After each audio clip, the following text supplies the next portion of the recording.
Para los que no sepan, estamos en una serie del Evangelio de Marcos y estamos en el capítulo 9, versículos 14 al 29. Les invito a que puedan estar abriendo sus Biblias en los versículos 14 al 29 del capítulo 9 del Evangelio de Marcos.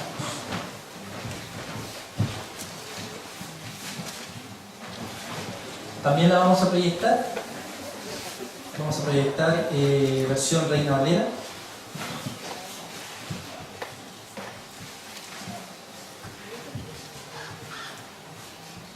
Marcos 9, entonces, versículos 14 al 29.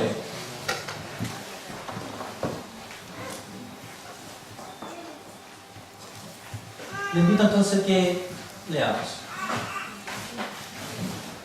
Cuando llegó a donde estaban los discípulos, vio una gran multitud alrededor de ellos y escribas que disputaban con ellos. Y enseguida toda la gente, viéndole, se asombró y corriendo a él, le saludaron. Él les preguntó: ¿qué disputáis con ellos? Y respondiendo uno de la multitud dijo: Maestro, traje a ti mi hijo que tiene un espíritu mudo, el cual donde quiera que le toma, le sacude, le echa espumarajos y cruje los dientes.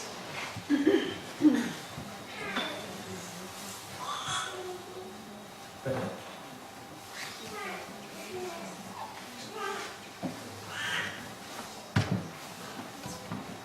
Ahora sí. De nuevo. El cual donde quiera que le toma, le sacude y echa espumarajos y cruje los dientes y se va secando. Y dije a tus discípulos que lo echasen fuera y no pudieron. Y respondiendo él, les dijo: oh generación incrédula, ¿hasta cuándo he de estar con vosotros? ¿Hasta cuándo os he de soportar? Tráedmelo. Y se lo trajeron. Y cuando el espíritu vio a Jesús, sacudió con violencia al muchacho, quien cayendo en la tierra se revolcaba, echando espumarajos. Jesús preguntó al padre: ¿cuánto tiempo hace que le sucede esto? Y él le dijo: desde niño. Y muchas veces le echan fuego y en el agua para matarlo.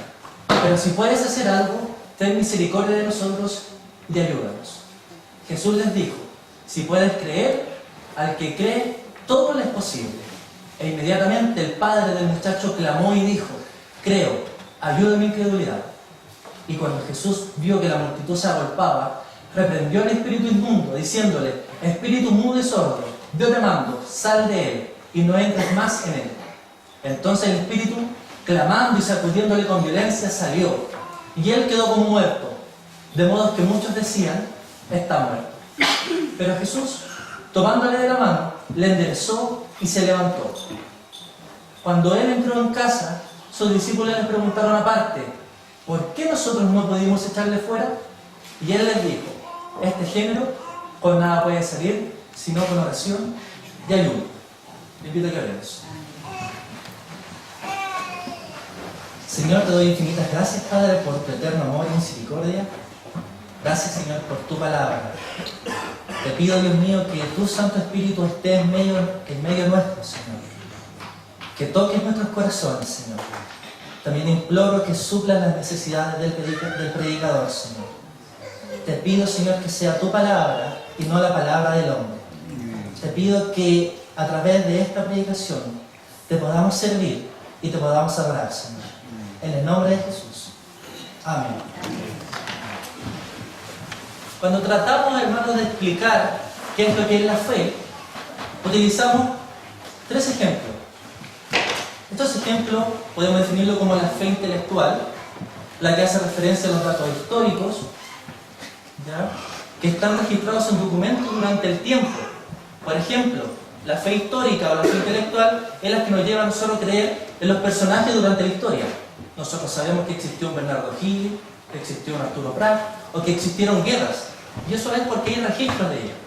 Eso es la fe histórica o la fe intelectual. Pero también tenemos la fe temporal, que es aquella que viene solamente en ciertos momentos. Por ejemplo, los que son alumnos y no estudiaron para un examen, y justo se tienen que ver enfrentados a ese examen, justo en ese momento le piden a Dios que por favor los ayude a pasar. O también las personas que tienen miedo a los temblores. Justo viene un temblor y esa persona se acuerda y le dice: por favor, Dios, protege. Pero es solamente una fe temporal, una fe que viene por ciertos momentos y se va. Pero tenemos la fe salvadora. que es la que nos lleva a la persona correcta. La única que podríamos definir que bíblicamente es fe, porque nos lleva, nos encamina a que creamos en la persona correcta, en Jesús, nuestro Salvador. Esta fe solo la pueden obtener aquellos hombres y mujeres que el Espíritu Santo ha transformado sus corazones. Solo nosotros, los que nos llamamos cristianos, podemos tener esta tercera fe que definimos aquí como fe salvadora. Ninguno más. Los demás pueden tener una fe histórica, una fe intelectual, pueden tener una fe temporal, pero nosotros tenemos la fe en la persona correcta, nuestro Señor. Pero en nuestros tiempos hemos visto una distorsión de lo que los hombres han hecho y han postulado como fe. Muchos dicen tenerla, muchos se jactan de ser hombres que creen. Algunos, incluso torciendo el Evangelio, nos dicen que si tenemos fe podemos tener lo que nosotros queramos, que es solamente cuestión de creer. La pregunta correcta que debemos hacernos es: ¿en quién está siendo depositada esta fe? ¿Está siendo depositada en la persona correcta? Muchos de los hombres se levantan ídolos. Otros hombres, familiares muertos que supuestamente los cuidan desde arriba. La pregunta correcta es: ¿en quién está siendo depositada nuestra fe? Romanos 1, 21, el versículo 23 nos dice que, pues habiendo conocido a Dios, no le glorificaron como a Dios, ni le dieron gracias, sino que se envanecieron en sus razonamientos, y su necio corazón fue entenebrecido. Profesando ser sabios, se volvieron necios, y cambiaron la gloria del Dios incorruptible en semejanza de hombre corruptible, de ave, de cuadrúpedos y de reptiles. Se da cuenta que el hombre ha abandonado a adorar al Creador, al sostenedor de esta. La ha cambiado por adorar a las criaturas antes que al Creador. No es que los hombres se queden sin nada que adorar, sin nada que creer, sino que cambian a la persona, cambian su sentido, cambian su enfoque. Y eso no es fe.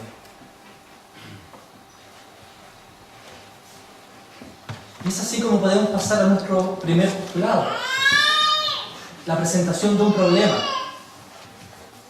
No olvidemos que este relato está a continuación de la transfiguración de Jesús, el cual había sido acompañado por 3 de sus discípulos, Pedro, Jacobo y Juan, y que terminando esta experiencia maravillosa y sublime, donde había sido desvelada por un momento la gloria de Jesucristo, solo parte de su gloria, donde estos 3 discípulos habían quedado completamente atónitos, tanto así que nos cuenta que Pedro estaba diciendo cosas que no tenía que decir. Pero después que pasan por esta maravillosa escena, donde se manifiesta por un momento parte de la gloria de Dios, vuelven a la realidad que pasa en este mundo sin Dios, que pasa en este mundo donde está todo distorsionado. Sufrimientos, agonías, dolor y tormento. Entonces bajaba Jesús con sus 3 acompañantes y el relato nos cuenta de que se encontraban los escribas, que se encontraban los discípulos y que los escribas disputaban con los discípulos. Para los que no sepan quiénes eran los escribas, los definiremos en pequeñas palabras. Ellos eran conocedores de la Torá, intérpretes de la ley, oral y escrita. Tenían una considerable autoridad. Eran parte del Sanedrín. El Sanedrín era el más alto tribunal del judaísmo. Ellos también perseveraban y aplicaban la ley a la vida cotidiana y enseñaban la Torá y la ley oral a los estudiantes. Si se da cuenta, los escribas eran completamente exitosos. Tenían mucho prestigio, tenían mucha fama. Pues ellos se encargaban de transmitir la ley tanto oral como escrita. Pero lamentablemente esta grandeza había corrompido sus corazones y el celo por la ley había hecho de que ellos añadieran cosas a la escritura que no estaban. Ellos añadieron un montón de leyes que no estaban en los mandamientos. El celo de los escribas era grande, tanto así que ellos cambiaban la pluma cada vez que escribían el nombre de Dios. Ellos tenían tanto respeto por la escritura, por la ley, que cambiaban su pluma. Pero con el tiempo, esto se fue distorsionando. Y ellos empezaron a añadir cosas a la vida cotidiana, cosas que ellos tenían que cumplir. Entonces, como ellos se creían con esta autoridad y con este prestigio, discutieron con los discípulos y le refregaban en la cara que eran buenos para nada. ¿Por qué? Porque no habían podido satisfacer la necesidad del padre. Del padre que decía que sus muchachos estaban endemoniados. ¿Se ha dado cuenta que cada vez que los discípulos quedaban solos, cometían errores? Eran como unos niños. Y los que son padres deben saber muy bien que a los niños no se les puede dejar solo en ningún momento. Y que si los dejas solo, tendrá que asumir las consecuencias de ver cómo rayan las murallas, de ver cómo toman una tijera y se cortan el pelo o cortan las cortinas, o ver cómo se comen el alimento de las mascotas, o ver cómo se empiezan a encaramar en cosas peligrando que se caigan o se den un golpe.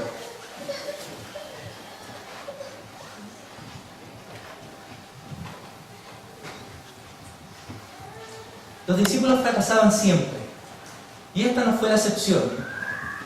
Y lo más probable es que los corazones de los escribas estuvieran gozosos porque estaba pasando esto, porque estaba ocurriendo esto, el fracaso de los discípulos. Y tenían mucha rabia ellos. ¿Por qué? Porque Jesús sí tenía fama, y Jesús no fallaba. Lo podemos ver en los capítulos anteriores de Marcos, en donde, por ejemplo, está la sanidad de un paralítico, la sanidad también del hombre de la mano seca, o la curación del endemoniado también de Gadareno, la alimentación de los 5.000. O sea, Jesús sí tenía prestigio, y los escribas odiaban a Jesús, y obviamente a sus discípulos. Y no sé si se da cuenta, pero como cristianos vivimos situaciones similares. Cuando se enteran que somos creyentes, muchas veces nos persiguen y esperan a que cometamos errores y fracasemos. Falta que solamente digamos una palabra incorrecta o que tengamos una actitud inadecuada para que rápidamente nos digan: y este es canuto. ¿Y eso te enseñan en tu iglesia? Y esto no nos debe por qué extrañar, hermanos. La Escritura nos habla de que como pueblo de Dios vamos a ser perseguidos. ¿Sabe por qué? Porque estamos en un mundo caído. Estamos en una sociedad corrompida. Estamos con hombres que odian y detestan a Dios. Y obviamente también nos detestan a nosotros. Pero la Escritura nos dice que somos bienaventurados por sufrir por Jesús, por nuestra fe. Lo curioso de esto es que los escribas estaban discutiendo con los discípulos porque los discípulos no podían hacer nada. Pero ellos tampoco podían. Si se dan cuenta, los escribas no ayudaron al Padre tampoco. Todos los que estaban presentes eran completamente impotentes para darle una solución al Padre con su Hijo endemoniado. Y aquí podemos ver dos actitudes. La actitud de los discípulos y la actitud de los escribas. La actitud de los discípulos es que ellos quisieron, por sus propios medios, por sus propias fuerzas, brindarle una ayuda y liberar al espíritu inmundo que estaba dentro del muchacho, pero fracasaron. ¿Y acaso muchas veces nosotros no hemos actuado de la misma manera? Creyendo que por nuestro conocimiento o por nuestra capacidad vamos a poder lograr ciertas cosas.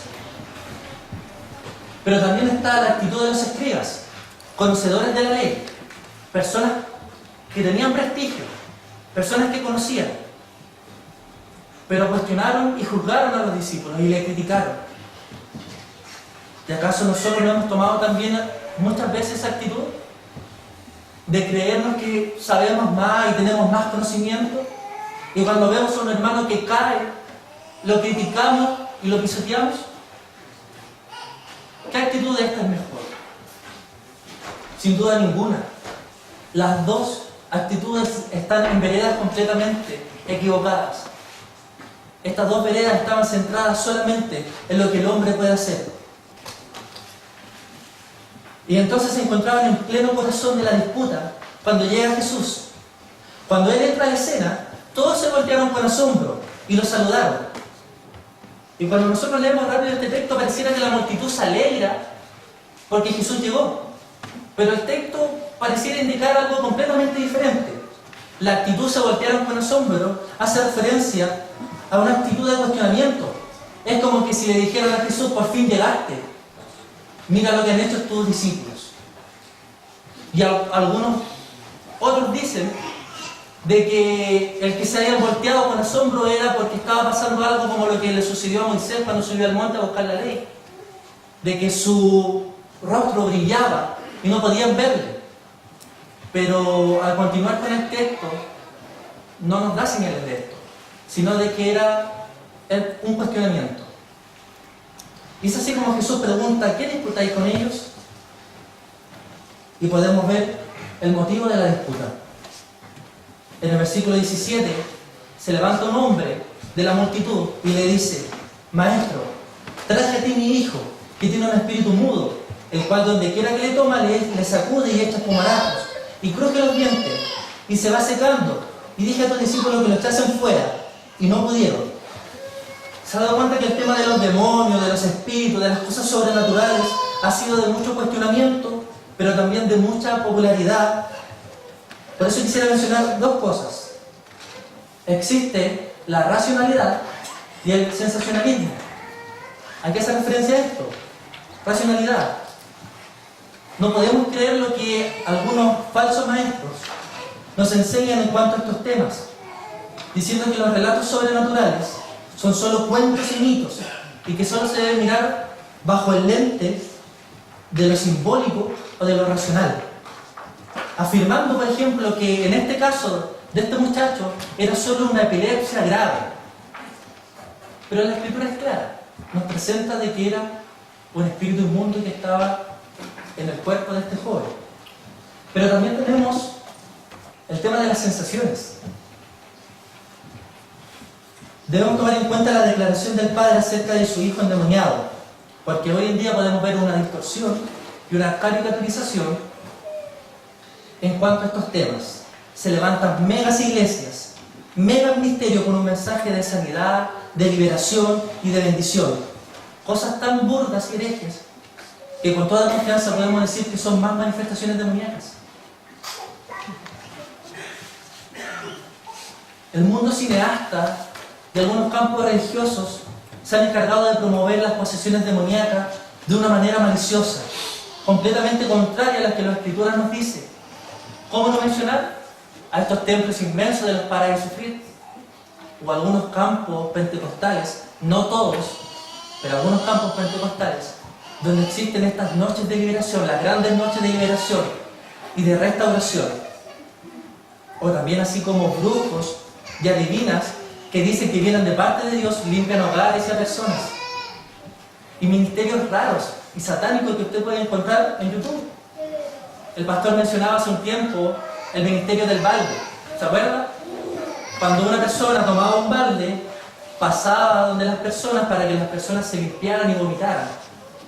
Pero si usted cree que eso es raro, busque más en YouTube. Yo encontré el inodoro santo, que hace la siguiente referencia. Toman una taza de baño, la ponen acá en el púlpito, la gente hace una fila, se sienta, ¿sí?, y le tiran la arena. Y esto simboliza que sus males se van limpiando. Pero si usted cree que eso es raro, también hay un video donde un pastor tiene una botellita, ¿ya?, y cuando empieza a predicar, empieza a tirar agua, ¿sí?, a la gente. Y cuando está mucho mejor la cosa, toma una manguera y empieza a manguerear a las personas. Así que si yo tomo el vaso aquí con agua, tenga cuidado. Pero se da cuenta que existen sensaciones, distorsiones en cuanto a estos temas. Tenemos que tener un equilibrio, hermano, en estas cosas.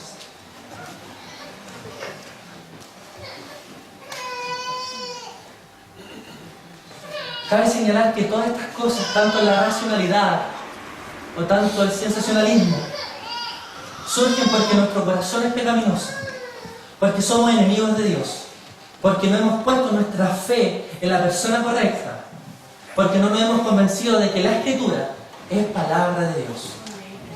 Y es así como llegamos al clima de esta situación, donde encontramos en el versículo 19 una reprensión. Y Jesús responde y dice: oh generación incrédula, ¿hasta cuándo he de estar con vosotros?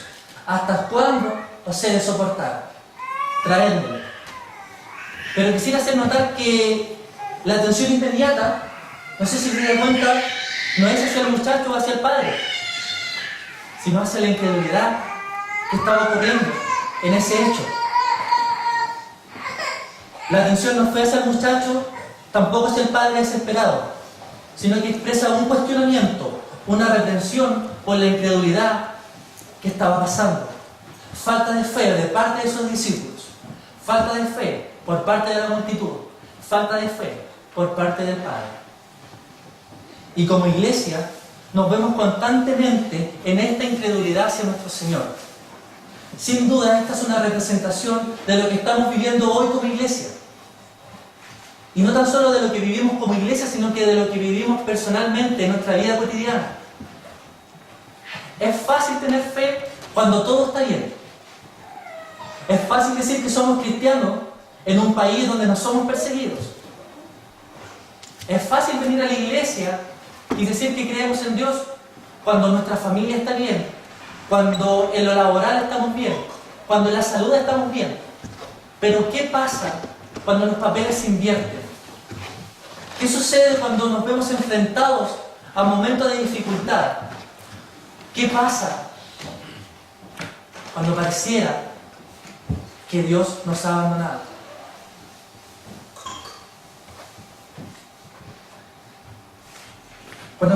¿Cómo actuamos en medio de la dificultad? ¿Depositamos nuestra fe en Cristo? ¿O tomamos una actitud de desesperación? Lo que estaba presentándose aquí era la desesperación de un padre que estaba agotando hasta el último medio para poder brindar una ayuda a su hijo. Mateo 17:14, el texto paralelo a este relato, nos dice que el padre se puso de rodillas suplicando a Jesús por ayuda. Y sin duda todos aquellos de ustedes que son padres pueden sentir empatía con este hombre y con la situación de su hijo. Estoy convencido de que todos ustedes que son padres darían la vida por sus hijos, que harían todo lo posible por ayudarlos. Entonces le trajeron al muchacho a Jesús, y el espíritu que estaba dentro de él lo vio, sacudió al niño con violencia, lo echó a tierra, revolcándose y echando espumarajos. Y a mí me parece un poco chocante que hasta ahora solamente el espíritu inmundo realmente era el único que estaba reconociendo la autoridad de Jesús. Si se da cuenta, este espíritu inmundo cuando ve a Jesús, sabe quién era Jesús. Y sacudió al niño y lo echó en tierra. Qué chocante es, porque ninguno, ni siquiera sus discípulos, habían tenido la fe y habían reconocido la autoridad que realmente Cristo tiene. Entonces Jesús sigue y le pregunta al padre: ¿cuánto tiempo hace que le sucede esto? Y él le dijo: desde niño. Y yo no sé si Jesús pregunta aquí que hace cuánto tiempo le sucedía esto para que la multitud escuchara, o porque se ve reflejada su naturaleza humana y realmente desconocía este detalle. En lo personal me inclino a pensar de que era para que la multitud escuchara y estuviera atenta a lo que iba a suceder. Jesús iba a manifestar nuevamente su autoridad. El Padre continúa dando más detalles aún y dice en el versículo 22: muchas veces le echan fuego y en el agua para matarle. Y no sé si imaginan esta escena, pero yo creo que era una imagen terrible. La vida de este muchacho había sido completamente desgraciada toda su vida, miserable. Había sido una vida totalmente tormentosa. Y no tan solo para él, sino que también para la familia. Yo creo que este muchacho incluso ya estaba a lo mejor un poco desfigurado, porque muchas veces había sido lanzado al fuego y también al agua. Pero debemos decir que en medio de la incredulidad tenemos un Salvador eficaz. Sigue en el versículo 22 diciendo el Padre: pero si puedes hacer algo, ten misericordia de nosotros y ayúdanos.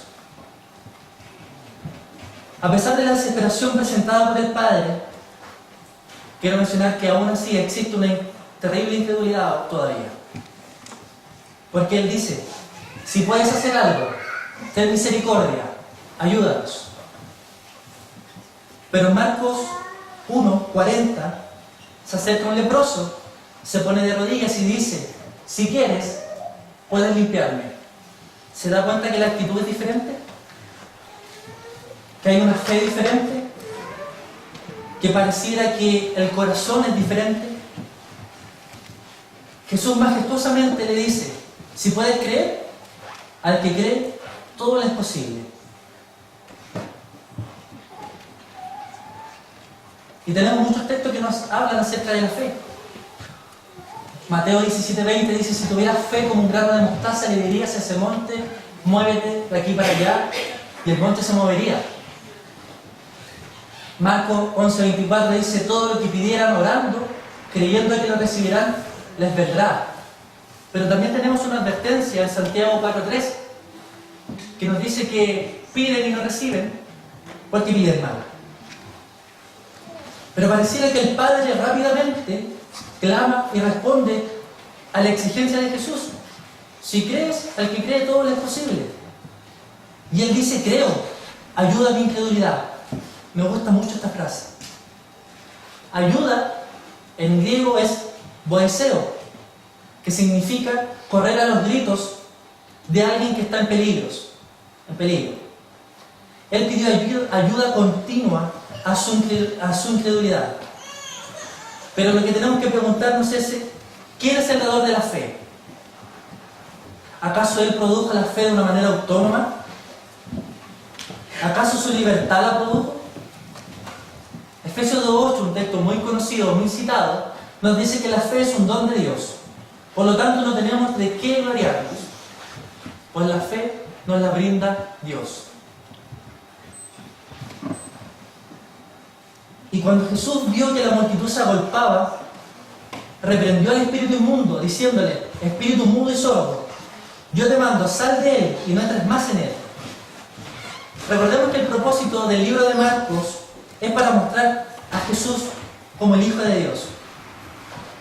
Y en este relato pareciera que intencionalmente Jesús quería que la gente se juntara para hacer la reprensión. Entonces, en ese momento el espíritu salió con violencia, sacudiendo al joven, dejándolo como muerto. Entonces muchos decían: está muerto. ¿Se da cuenta que a pesar de todo todavía sigue habiendo incredulidad? Puede ser que dentro de la cabeza de los discípulos también se había pasado esta idea de que estaba muerto realmente, de que Jesús había fallado. Porque ellos decían: está muerto, está muerto.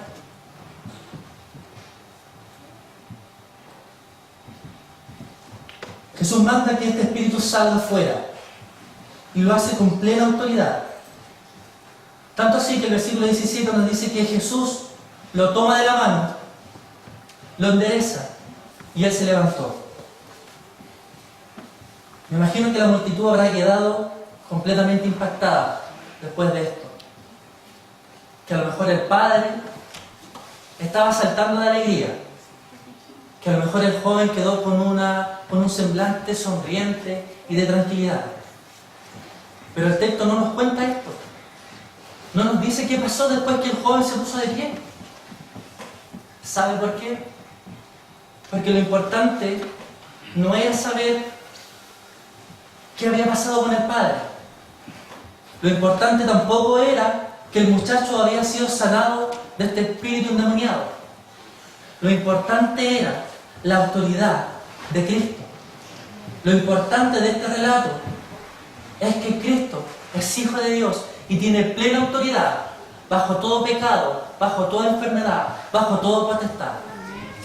Lo importante de nuestra vida como cristianos, lo importante de la vida como iglesia, es reconocer la autoridad de Cristo. Es reconocer que solamente Él es Dios. Es reconocer que no hay nada más fuera de Él.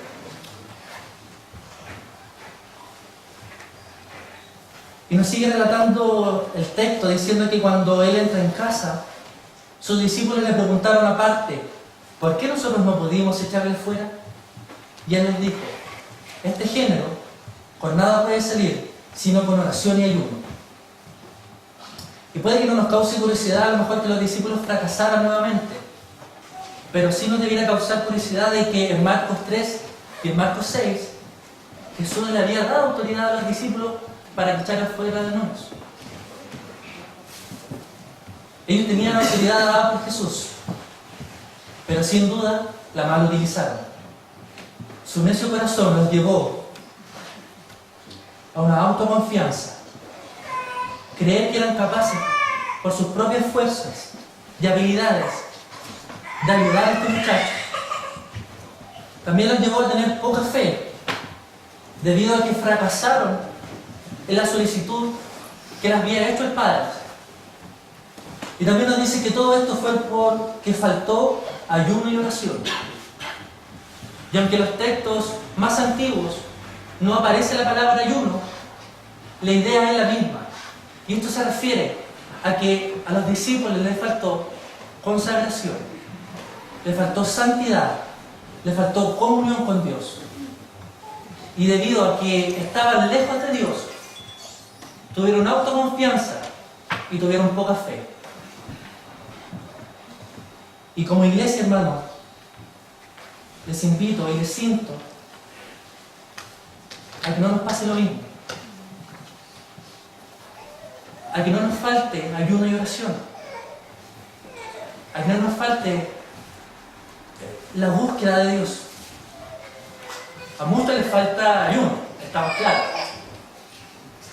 Pero la idea de esto es que como iglesia podamos buscar a Dios,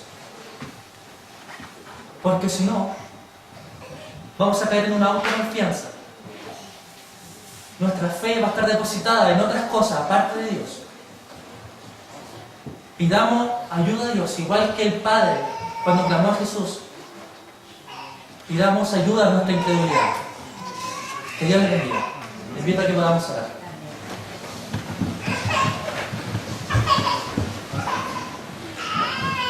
Señor, en esta hora te agradecemos, Padre, por tu palabra. Te damos infinitas gracias, Señor, porque tú nos brindas cada día, Señor, la posibilidad de contemplarte y de buscarte, Señor. Te pido, Señor, que tu palabra esté en nuestros corazones, Señor.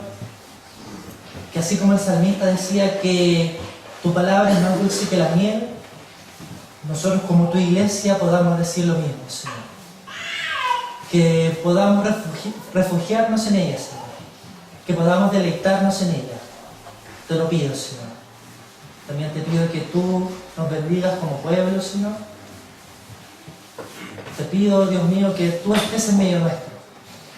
Acompáñanos, Señor. Te pedimos. En el nombre de Jesús. Amén.